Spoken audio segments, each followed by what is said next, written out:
sessions are available on my on my YouTube channel. Welcome everyone to today's Tuesday topic. It's the final in the series of 3, Mind the Gap Perfusion. Now we've already talked about the end-tidal, PA, PV, CO2 gaps, and we've also talked about anion gap and osmolar gap. So today we're going to actually focus very significantly on correlating that information together when we're looking at perfusion gaps and assuring that we are well under advisement when we're evaluating our patient. We're trying to understand what's occurred. Just to remind you, this session is recorded. If you actually ask a question, which is totally perfect anytime, but that means you've given your consent to being recorded. Otherwise, if you have a question that's burning, just put it in the chat box and I can answer it from there. Also in the chat box, if you're on a computer, is the PDF of today's talk. All right, so let's begin. So just as a reminder, in our last 2 sessions, we talked a lot about carbon dioxide and carbon dioxide as a respiratory acid. Now, a lot of times we think respiratory acid means ventilation regulation, and indeed that is part of it. But respiratory acid is actually what is produced at the cell on metabolism, and it's produced in excess with aerobic metabolism. So we always look at our venous carbon dioxide, and typically we want that from a central vein, which represents more than just one surface area. And normal PV CO2 is typically around 40 to 50. If it's higher than that, you might have one of 2 problems. The first problem that you may have is that you're not clearing CO2, so you have a lot of remaining carbon dioxide in the blood, both on the arterial and venous side. But the other issue is that you may just be producing a lot of CO2 at the cellular level. So remember that CO2 is a byproduct of cellular respiration. That PV CO2, best measured centrally or from a mixed vein, actually travels in the blood into the lung where it is cleared through the process of breathing. And that, of course, is what yields end-tidal CO2. And then the CO2 that remains in the blood is actually delivered to the left atrium, left ventricle, and remains in the arterial blood. And that normal PA CO2 is 35 to 45. So I like to remind everybody, the beauty of CO2 is that you really only have to remember the one you already know, which is the remaining carbon dioxide in the blood after production, that's venous, and clearance, that's end-tidal. So just remember what the numbers are for arterial CO2. Add 5 to either side. That's what you expect to see in the venous CO2. Subtract or retain the same. Usually it's subtraction, 30 to 40. But 35 to 45 is okay. You will never see, unless you have a dysfunctional monitor, you'll never see an end-tidal CO2 that is higher than an arterial CO2. You can see an end-tidal CO2 that is lower than the arterial CO2, but you will not, unless you have a problem with your monitor, see an end-tidal CO2 that is higher than the arterial. So arterial is dead in the middle, venous is above, end-tidal is the same or below by 5.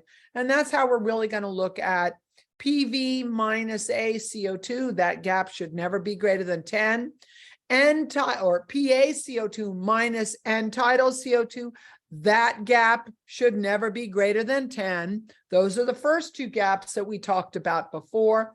And then we talked about the anion gap and reminding ourselves that the anion gap takes the measured positive, sodium, and 2 measured negative ions, chloride and bicarb. And that sodium minus bicarb minus chloride normally should be less than 14. Anything wider than 20 always tells you that you have acidosis. You, of course, see that from your pH, but when you look at a wide gap acidosis, it tells you that you have a metabolic failure with acid production that yields a wide anion gap. Now, in order for us to move forward in our perfusion gap discussion, we just want to remind ourselves how we really look at this fantastic, simple information that is yielded when we've done a venous blood gas or a venous and arterial blood gas, or perhaps just a simple chemistry profile. All really important in terms of how we're evaluating our patients. So we just remind ourselves metabolic acidosis, base deficit, low bicarb, wide gap, elevated lactate, and a wide PVA-CO2 gap. Remember, that should always be less than 10. So when we have excessive metabolic acid in the blood, the base is down, it's in deficit, the bicarb is low, the pH is below perfect. Now, it might not be outside of range. The anion gap is wide, greater than 20, lactate is up, and the PVA-CO2 difference is up. Very important, because we're going to use all those pieces of information together when we talk about perfusion gap. So first and foremost, we want to remind ourselves about something really, really important. And that is that the LV's purpose is to generate enough tension on the contraction against the volume, enough tension to open the aortic valve and eject blood out into the aorta.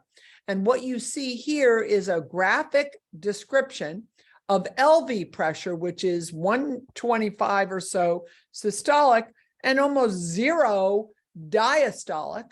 And then on ventricular contraction, we bolus blood out into the aorta, which is a long chamber, but a smaller chamber than the ventricle. So the thing that changes significantly is the diastolic pressure.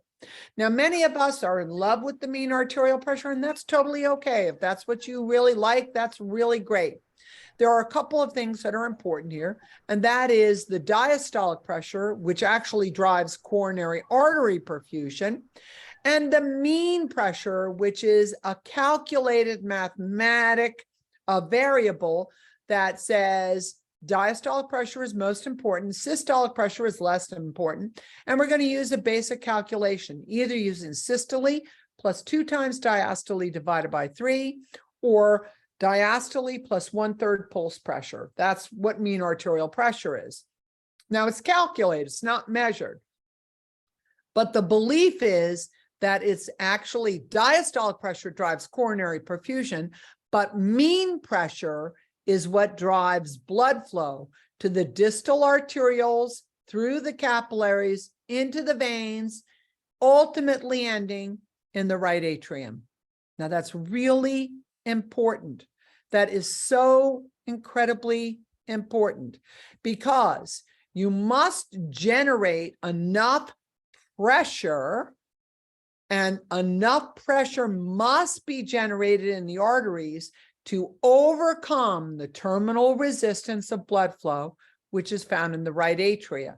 So initial component is systemic arterial blood pressure. That tells us about LV function. And then we look at systemic venous pressure, CVP.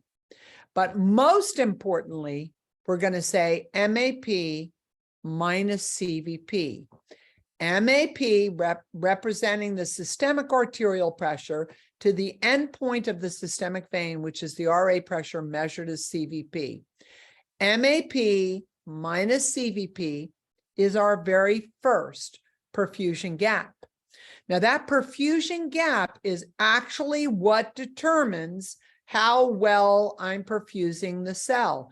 I must have a high enough mean arterial pressure and hopefully a low enough CVP that it is easy for blood flow to perfuse the capillaries. And of course, at the capillary level, at the cellular capillary level, is where oxygen is delivered. So when I talk about the base, when I talk about SVO2, when I talk about bicarb, when I talk about a PVA-CO2, all I'm reminding you of is that in order for you to perfuse effectively, your MAP must be significantly higher than your CVP, and how important that is when we're looking at blood flow dynamics and oxygen delivery. So our first gap really is this perfusion gap. And it should be something that everyone who's caring for an acute or critical patient is thinking about. Now, please forgive me. I'm a rudimentary artist. These are my designs, not taken from anyone else. These are my designs to remind you that when we're talking about a perfusion gap, about the vasculature, the systemic vasculature, it's really MAP minus CVP, okay? And that perfusion pressure, MAP minus CVP, means that your driving pressure here, MAP, is higher than your resistance pressure here by a fair amount. Now, 60 perfusion pressure is optimal, MAP minus CVP, 60. But you know what? We're going to accept in critical patients 50 to 60.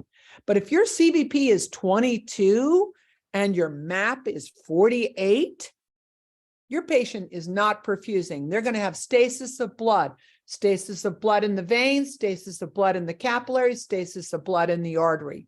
So not only is MAP important, and everybody has such a love affair with MAP, but there's so much more importance than MAP. MAP minus CVP is perfusion pressure of your system, and that should be above 50. 60 is optimal. Got to have it at least 50. So if my CVP is high, I need to initiate ways to reduce my CVP. If my MAP is low, I have to introduce ways to raise my MAP. Now, I'm going to remind you, those of you, some of you on here have been coming to classes with me for a really long time. You know me very well. I am not a proponent of early aggressive vasopressor utilization at any high level. Low dose vasopressor early in a situation where your MAP is not adequate to overcome your CVP is an excellent choice. Generally, much more appropriate than volume resuscitation, which is one of the reasons that we really want to look at perfusion pressures. Remember that we don't use CVP. If you've been with me before, you know, we don't use CVP to tell us about volume.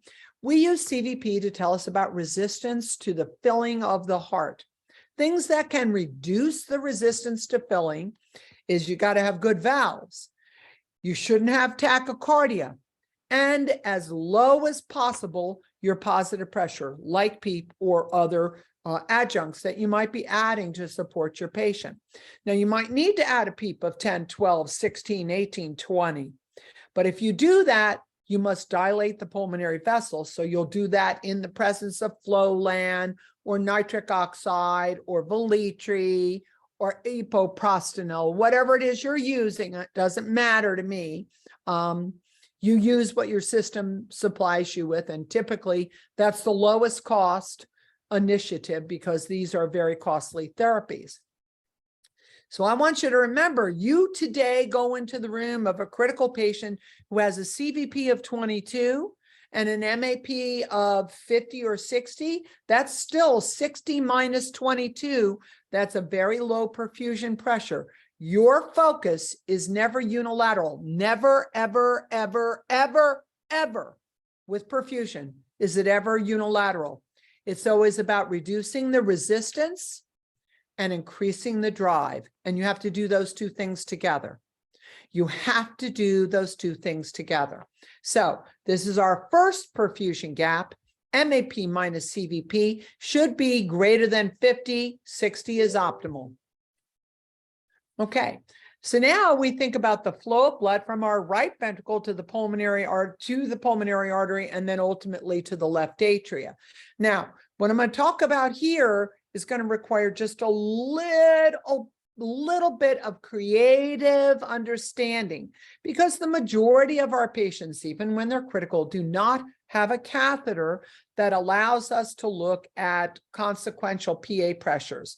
Only if you have a PA catheter, and typically The majority of patients are not going to have that. So you've got to have some creative thinking in your mind. And I'm going to talk about some of that creative thought. Okay, so RV systole, and actually RV systole is typically 30 to 0 or -5, 30 to 0 or -5. So systolic pressure is at around 30, diastolic pressure is around -5 to 0. That has to overcome the resistance of the pulmonary artery.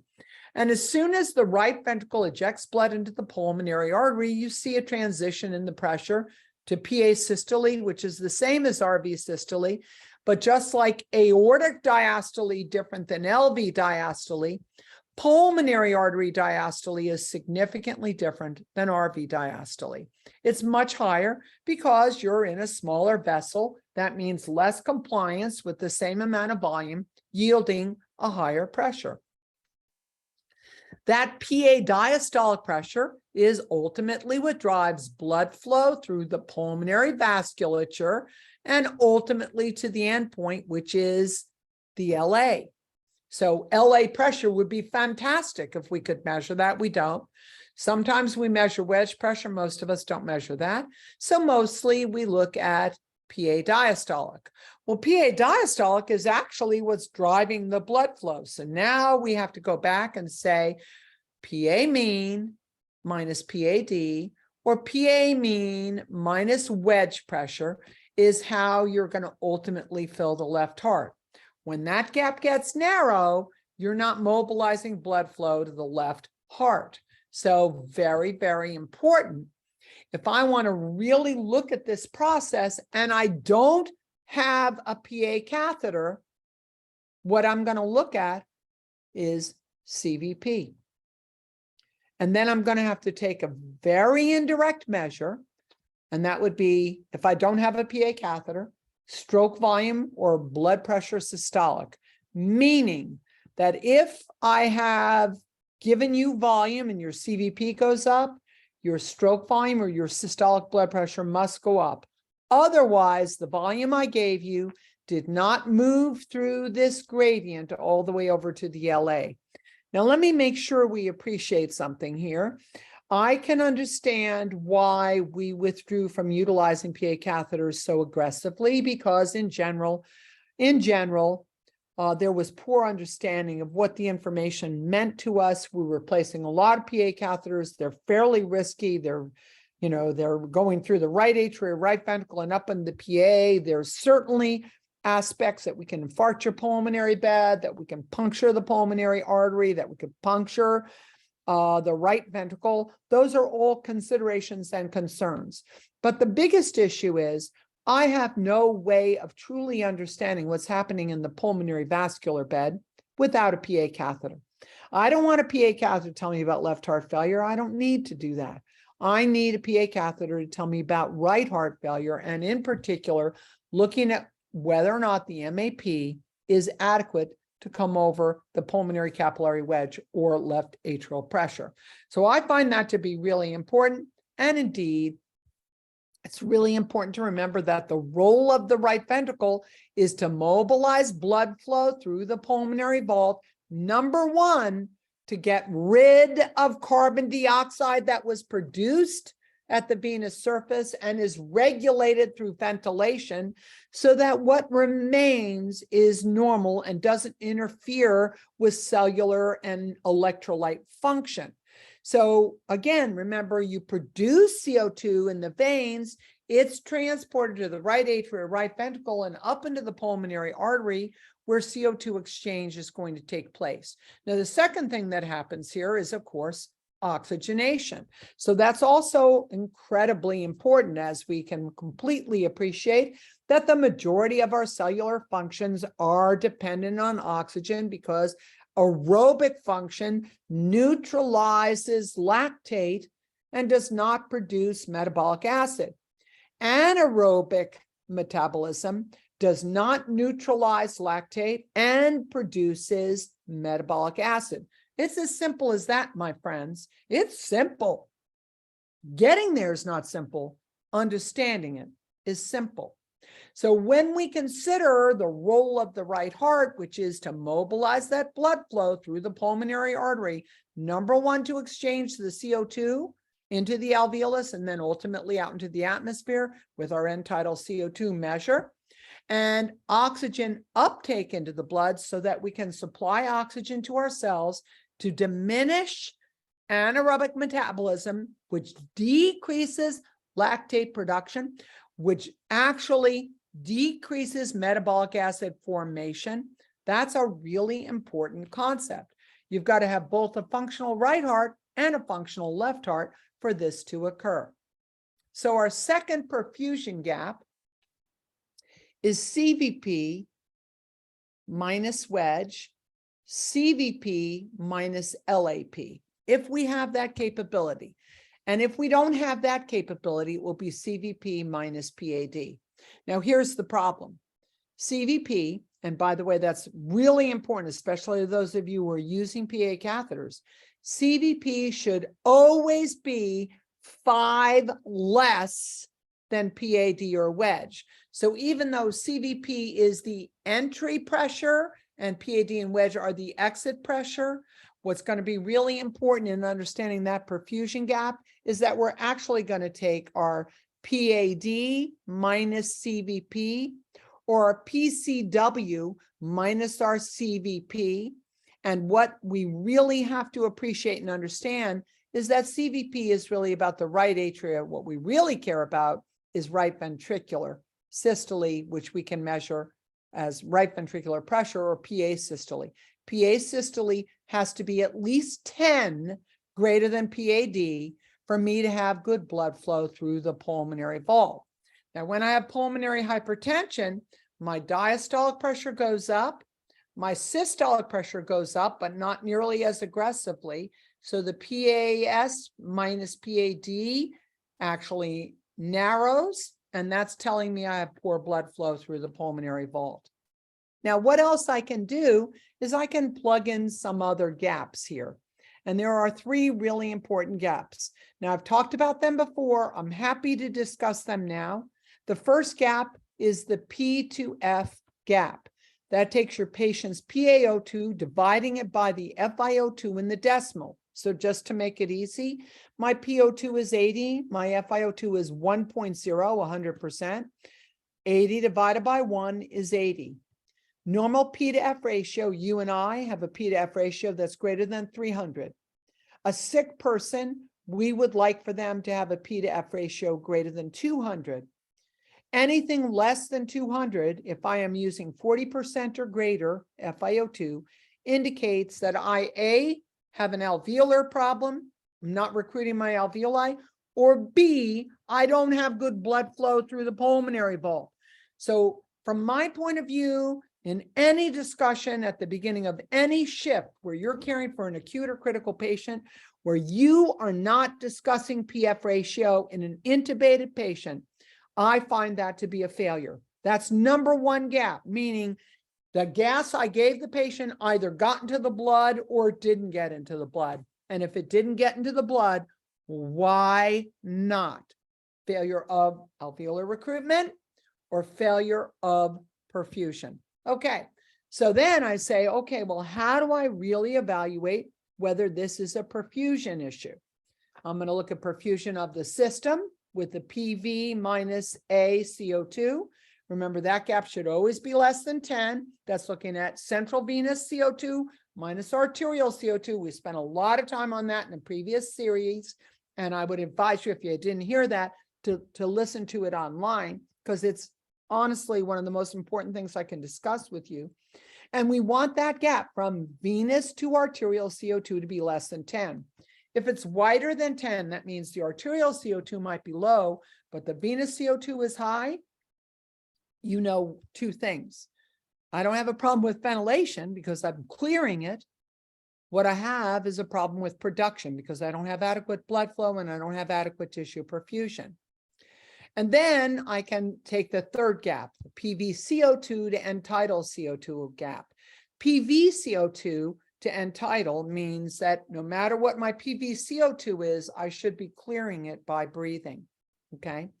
Now, I want to remind you that end-tidal CO2 is a reflection of volumetric carbon dioxide removal. So that's different than just straight partial pressure. Partial pressure is looking at the static level of carbon dioxide in the blood. And tidal CO2 is measured as area under the curve. Typically, patients who are hyperventilating have less area under the curve, but they're breathing much faster. So in a minute of time, they are moving a huge amount of end-tidal CO2. But with each breath, the level of CO2 they're removing is low. So that's really important when we talk about that kind of a gap. Okay. So now I want to introduce to you what I've already discussed, which is when we are using aggressive maneuvers to open the alveoli, what we've done is we've created most of the lung as an air unit and very little of the lung as a blood flow unit. So there's a model for ventilation and perfusion. It's called the West model. This is Barbara's modification of the West model, which is I'm using a PEEP of 12, 15, 16, 18.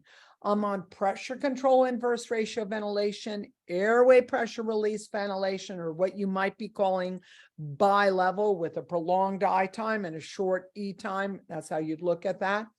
You've converted almost the whole lung into a gas unit, and the alveolar pressure is very high, and your right ventricle may not be able to overcome that through the blood flow dynamic.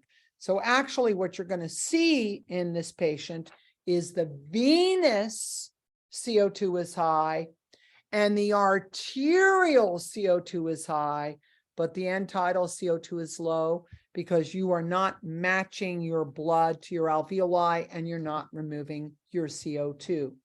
So I'm going to go back to that visual we talked about before with CVP, RV pressure, pulmonary artery systole, to PAD, wedge pressure, and LAP, and then talk about the variable of mean airway pressure.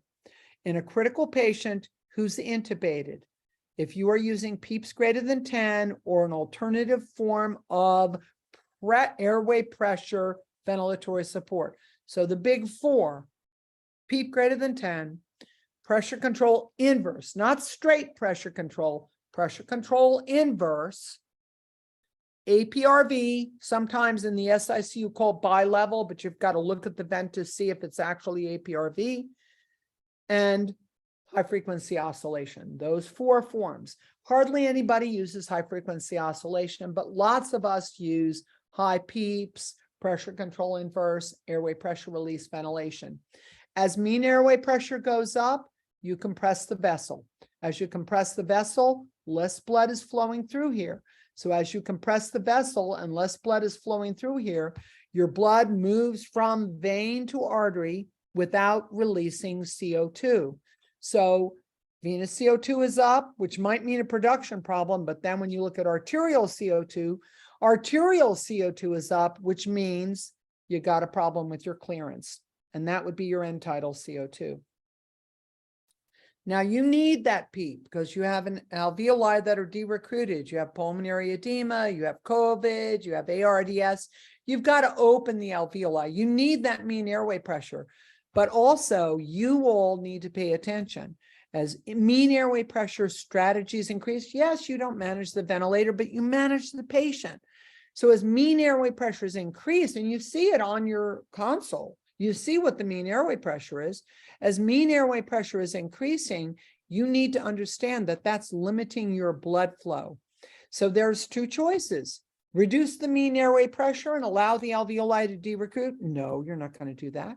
Or dilate the pulmonary vasculature with pulmonary vasodilation, things like Flolan, Velitri, nitric oxide, and eprostenol. Okay, so for most people, it's going to be Velitri or Flolan. If you have a patient that's refractory to that, don't allow them to sit around. And you know it because they got a high CVP and venous extravasation of volume, and they're hypotensive. So once you add that pulmonary dilation, the CVP should come down, their interstitial volume load should come down, and their arterial pressure should improve because now you're moving volume from vein to artery. If that doesn't happen, you've got to let folks know. Then we're going to increase the dose. And if increasing the dose doesn't work, then we're going to assume that the patient is refractory. Now, when you have a refractory patient, you have really two options. One of them is inhaled nitric oxide. No, you have three options. One of them is inhaled nitric oxide. The second one is right ventricular assist. And you could do that with an RV Impella. You could do that with an RVAD or VV ECMO. Now, for some people on the call, they probably will go straight to VV ECMO, and that's fantastic. Here at Grady, we are not currently doing VV ECMO, and our patients, because many of our patients are unhoused, they don't have good family plans, they may or may not qualify for ECMO. So we have to be strategic to say that I'm the nurse at the bedside. We've started Velitri, but your gas exchange hasn't improved. Your blood pressure has not improved. Your CVP has not improved. Your urine output has not improved. That means the dose I'm using isn't adequate or the drug is not working. Now, if I had somebody that was having a heart rate of 190 or 200, and we tried a medication on them, not one of you, even if you're not that experienced as a bedside nurse, would just say, oh, I'm just going to keep giving that drug. The patient's not responding, but no problem. But we think because the respiratory therapist manages the connection of our Velitri or Flolan, that we don't need to follow it, or that it's some respiratory thing. It is not respiratory. It's a pulmonary dilator. If you are dilating your pulmonary vessel and your patient has a good right ventricle and they have adequate volume, CVP should come down, systolic pressure should come up. So even if you're not looking at PA pressures, you should be tracking that information on patients who are receiving pulmonary vasodilation, because that is a perfusion gap that you can only assume because you don't have a PA catheter. And even if you do have a PA catheter, you're probably not wedging it. And so you really have to remind yourself that what you're trying to do is transport volume through the pulmonary bed, removing CO2, uptaking oxygen, returning it to the left heart and ejecting it out into the system. So CVP, when you're using something like Velitri or Flolan, CVP should come down, systolic blood pressure should go up. That's pretty straightforward, and that's a really great gap for us to be minding. Now, it's also really important to remind ourselves that even if your patient's not a cardiac patient, you really do care about coronary blood flow. The heart is working in a tachycardic environment. It's working with more tension and higher level of contractility to deliver blood flow and therefore oxygen to the tissue. It is in everyone's best interest. If you're 6, if you're 18, if you're 40, if you're 80, it's in everyone's best interest, your patient, their family, you and your physician and your pharmacist and respiratory therapist, in everyone's best interest to try to maintain good coronary artery perfusion. So coronary perfusion is diastolic blood pressure minus left ventricular end diastolic pressure. Now, you are only going to know LVEDP if you're in the directly know LVEDP if you're in the cath lab. But here's what your assumption is. If you have pulmonary edema, you have a high LVEDP. Period. If you have pulmonary, let me say it in a different way. If you have cardiogenic pulmonary edema, so all you have to do is look at the x-ray and talk to folks about why that patient's got pulmonary edema. If your patient has cardiogenic pulmonary edema, they have a high LVEDP, unless it's just mitral valve. Okay, so you got to rule that out, rule out mitral valve disease. Otherwise, it's a high LVEDP. I don't need a PA catheter. I mean, it'd be helpful, but I don't have one. So I'm looking at your chest x-ray. I'm looking at the fact that I'm having to recruit your alveoli, that your lungs are really wet and heavy, that you're whited out on a chest x-ray. I'm assuming, until proven otherwise, that your LVEDP is high. Now, in order for you to maintain coronary perfusion, to help that working heart that's tachycardic, that's hypercontractile, trying to deliver blood flow and oxygen, you need to have a diastolic pressure that is around 50 to 60. 60 is optimal, 50 to 60 higher than your LVEDP. So again, don't make this complicated. Look at the chest X-ray, be in morning rounds, listen to what's been said. If a patient has cardiogenic pulmonary edema, he absolutely has a high LVEDP.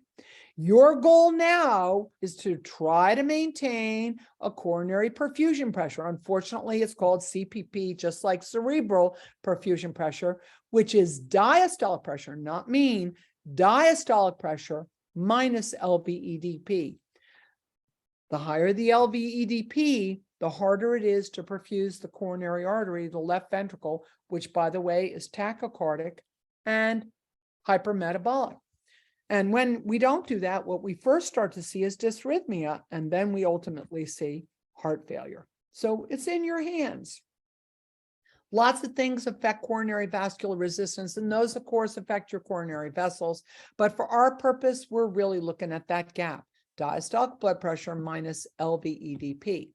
So now we look over here and we say, okay, we use PAD and wedge or LAP or cardiogenic pulmonary edema on the X-ray to tell us about a high filling pressure of the left ventricle.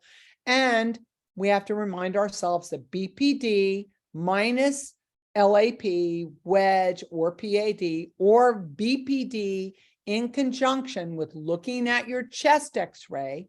I'm not going to be able to categorize that numerically, but if I say BPD minus PAD should be greater than 50, every one of you who are working with heart patients who have a PA catheter, this should be part of what you're looking at every time you're evaluating your patient's numbers. If we don't have that, but what we do have is blood pressure and a chest X-ray, just be sure you're appreciating the effect of high LVEDP and pulmonary edema on your coronary artery perfusion. Have discussions. Do we think coronary artery perfusion is adequate? What should we be doing? Now, the thing that affects diastolic pressure and mean pressure is vasoconstriction. Sorry, I hate even to say it, because I'm not a fan of vasopressors. I think we titrate them too aggressively. We're not thinking about what we're doing. We're just trying to achieve numbers. But when we see that a patient has a diastolic blood pressure of 50, we don't want to wait for that map to drop significantly. We need to drive the diastolic pressure up to about 60. That's going to be one of the best things we can do. And typically, we can do that with a very low dose vasopressor. And by the way, instead of titrating up to the heavens on one vasopressor, ask for a second. So low dose first, low dose second, vasopressin at a static dose. More than one vasopressor because they work in different ways and they work on different receptor sites. So instead of titrating to 20, 30, or 40 and then calling your provider, when you've doubled your initial vasopressor, you need to call the provider, ask for a second vasopressor, because what you're trying to achieve is a basic Band-Aid, and that is to achieve vascular tone in order to drive up MAP and diastolic pressure. And that's why you need to mind your gap. Okay. Now I'm going to correlate these things to something that might seem a little bit more familiar. You can look over here and you see that we're looking at the brain, and we're seeing that we have brain shifting, compression of the ventricles, because we have a mass lesion here in this really simple drawing. We're going to remind ourselves that increasing ICP is something that occurs when one of the three things that reside inside the cranial vault, cerebral spinal fluid, blood volume controlled, and brain mass, three occupants in the cranial vault. When one or more of those three increase, you're always going to increase your pressure, because remember, pressure is about a change in volume and a change in compliance. Well, our dura is non-compliant. Our skull is non-compliant. So the brain has very little room inside there. So when there's fluid, when there's free blood, when there's mass lesion, you're going to increase ICP. Lots of things happen that cause ICP to go up. If I sneeze right now, my ICP will go up, but it will come right back down. But in our patients, when we have venous extravasation of volume and interstitial volume load, they may not have even had a head injury. They may not have a bleed. They may not have a stroke, but they have increased ICP. You should assume an increase in ICP when bladder pressure is elevated, when CVP is elevated, when you're putting positive pressure strategies on people's lungs. All of those will make ICP go up, but you're not monitoring that. But your patient who was awake and alert on day 1, on day 6, after you've weaned sedation and analgesia, doesn't open their eyes, doesn't respond. Think back about how elevated their CVP was. How high were their mean airway pressures? How high was their bladder pressure? How much weight did they gain from interstitial edema?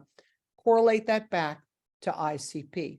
Now, the original drawing that I used was to remind you that MAP is the driving pressure or the inflow, and ICP is the resistant pressure. So just like MAP and CVP, CVP and wedge, these are all the same exact concept. You have to treat both. You've got to bring ICP down and bring MAP up, and you have to do it at the same time. You can't do one without the other. And that, of course, MAP minus ICP is what equals cerebral perfusion pressure. Now, for basic injury, we want a cerebral perfusion pressure greater than 60. With a stroke, we may want a cerebral perfusion pressure greater than 80. You can never achieve this with just one therapy. You've got to bring down ICP, and basically it's the same kinds of things. Reduce your pulmonary pressures, improve your venous blood volume flow. That means supporting the right ventricle, and control your volume. Think about vasopressor. So drive up your MAP, drive down your ICP, use sedation, analgesia, temperature control, reduction of your mean airway pressure strategies, pulmonary vasodilation so that CVP goes down so it's easier to drain your venous outflow. It is all the same thing, but we have to apply this greatly, and we have to apply it regularly. The next thing we remember is intra-abdominal pressure. Intra-abdominal pressure is so common in ICUs, but we don't really follow it. We don't look at it until somebody says, oh, the abdomen is distended. By then it's way too late.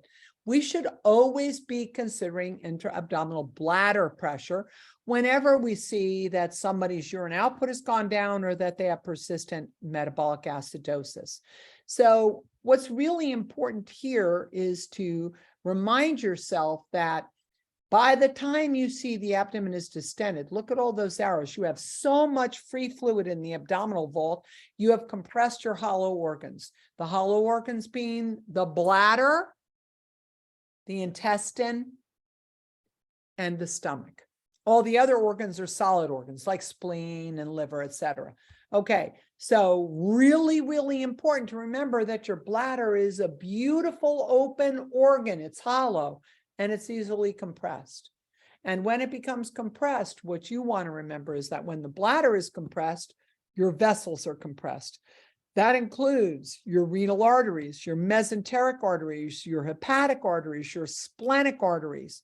And that's why patients end up with renal ischemia and mesenteric ischemia, because we're not paying attention. We want to pay attention. So I'm very happy to do a whole separate talk on intra-abdominal bladder pressure. How do you measure it? Why is it important? What's the right way to do things?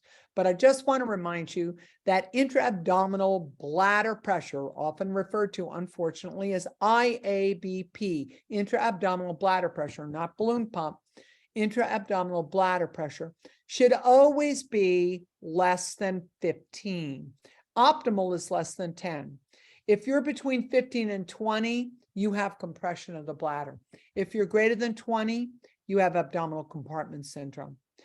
as your IAP goes up, you have to be very concerned about the perfusion pressure in the abdominal vault to every single organ inside the abdomen, every organ affected by this. And that is abdominal perfusion pressure, MAP minus IAP. That should always be greater than 60. Well, what's so lovely is at 50, I'm really worried.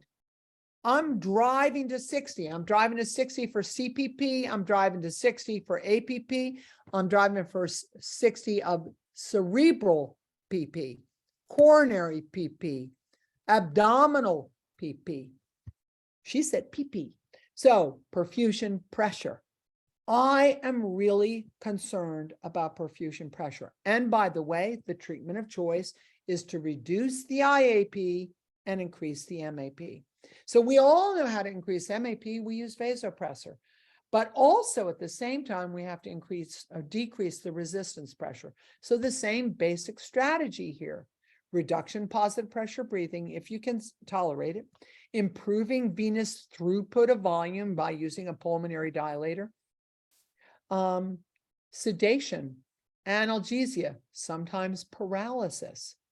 Same kinds of things that we look at throughout all of our gap pressures, our perfusion pressures, which are the gap between MAP and the end pressure, or the gap between CVP and PA pressure. These are all incredibly and profoundly important. So MAP minus bladder pressure, that's what the BP is here, bladder pressure, is abdominal perfusion pressure. That should be greater than 60. Bladder pressure should be less than 15, and MAP should be greater than 60 or 70 in order to maintain good mesenteric perfusion. So MAP drives in, bladder pressure resists out. Very important. So here's why we care about all these gaps that we've spent a really lot of time talking about. We care about the anion gap because of metabolic acidosis. We care about the delta gap, which uncovers severe acidosis that might have been hidden. That's why we look at a delta gap. The PVA-CO2, which tells us about system perfusion. The end-tidal arterial CO2, which tells us about obstruction to blood flow through the pulmonary vault, like a pulmonary embolism or high positive pressure breathing. And then all those perfusion gaps, right? MAP minus ICP, MAP minus bladder pressure, diastolic pressure minus left ventricular end diastolic pressure, wedge pressure minus CVP. Those are all perfusion gaps. And that is what drives what we're going to do therapeutically.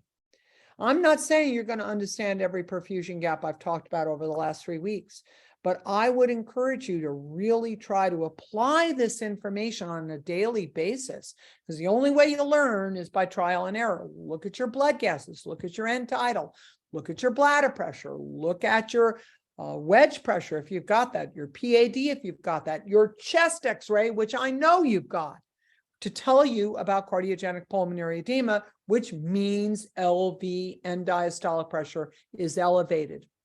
Think about how that applies to your patients. And we'll just do one quick patient here whose end tidal CO2 is 30, PA CO2 is 58, PV CO2 is 65, CVP is 20, and wedge pressure is 10, MAP is 50, bladder pressure is 48, diastolic pressure is 48, bladder pressure is 22, ICP is 25, and anion gap is 31. So now I'm going to look at the gaps. PVA-CO2, so venous CO2 minus arterial CO2, both are elevated. You've got a problem. But the problem is not production or retention, it's removal. So if you look at this gap, the normal gap is less than 8 to 10. This gap is 7. Your problem is not production or retention. Your problem is removal. So now we say PA minus end tidal. Well, my PA CO2 is 58, my end tidal is 30. I've got a gap of 28. Normal should be less than 5 to 10, and you're at 28. That means you are not clearing the CO2.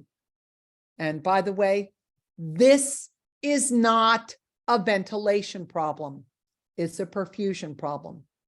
When your PV is elevated, your PA is elevated, and your end tidal is down, there's only one problem, and that's perfusion through the pulmonary vault. Always, always, bar none, nothing else is going to explain that. So really, really important. We spent a lot of time on it before. Happy to talk about it again, but not today, obviously. Okay, so now I'm going to take my wedge pressure, which is 10, and subtract my CVP. And the reason we do that, right, is because wedge should always be higher than CVP. When CVP is higher than wedge, you've got a problem. So wedge minus CVP is 10 minus 20. That yields -10. The normal should be less than 5 to 8, but it shouldn't be a -10. So you can transition the other way if that makes more sense to you. Okay, now I'm going to say MAP minus CVP, that's 30. You are not perfusing at the tissue level, right? Because that normal should be 50 to 60. Blood pressure diastolic minus CVP, 28. That should be 50 to 60, right? That's the best thing I've got here. Okay, MAP minus ICP is 25. Cerebral perfusion pressure should normally be 50 to 60. Your anion gap is wide. Oh, BPD. I think I might have meant, no, I meant BPD. Okay, and then if I take my bladder pressure, which I didn't do here, I'm so sorry, 22, and my MAP 50, 50 minus 22 is 28. Yes, 28. Well, normal abdominal perfusion pressure should be 60. So under your eyes, you're writing all these numbers down. You're charting all these numbers in your chart, but you're not actually looking at your gaps, which actually tell you what is wrong. You do not have pulmonary perfusion. You do not have systemic perfusion.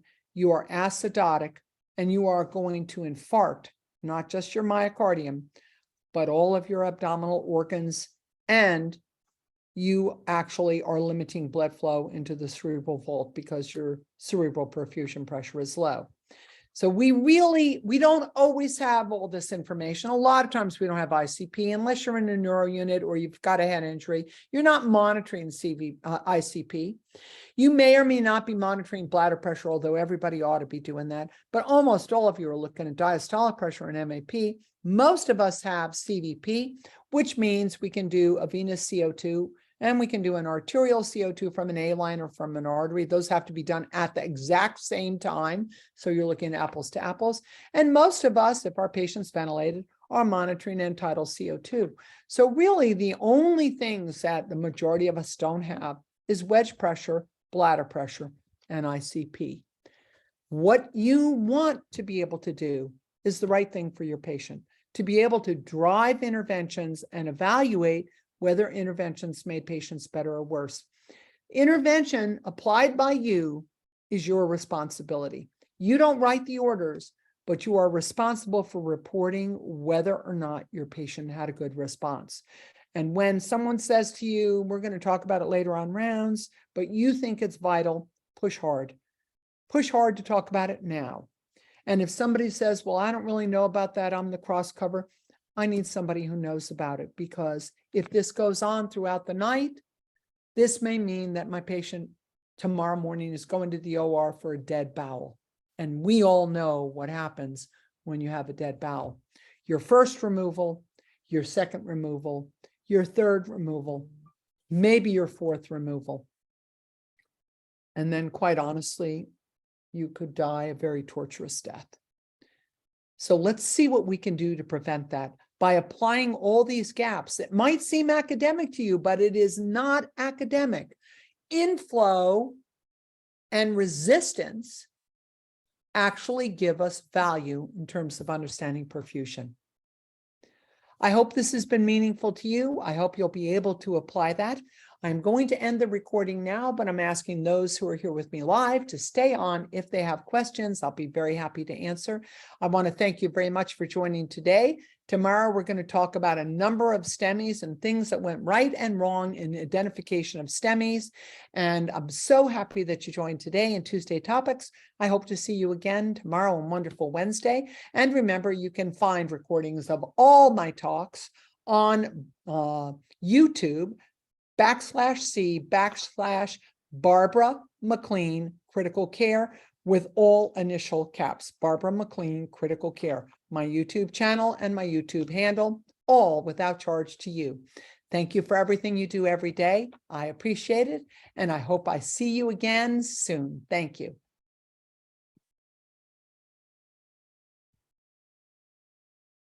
Stop that recording.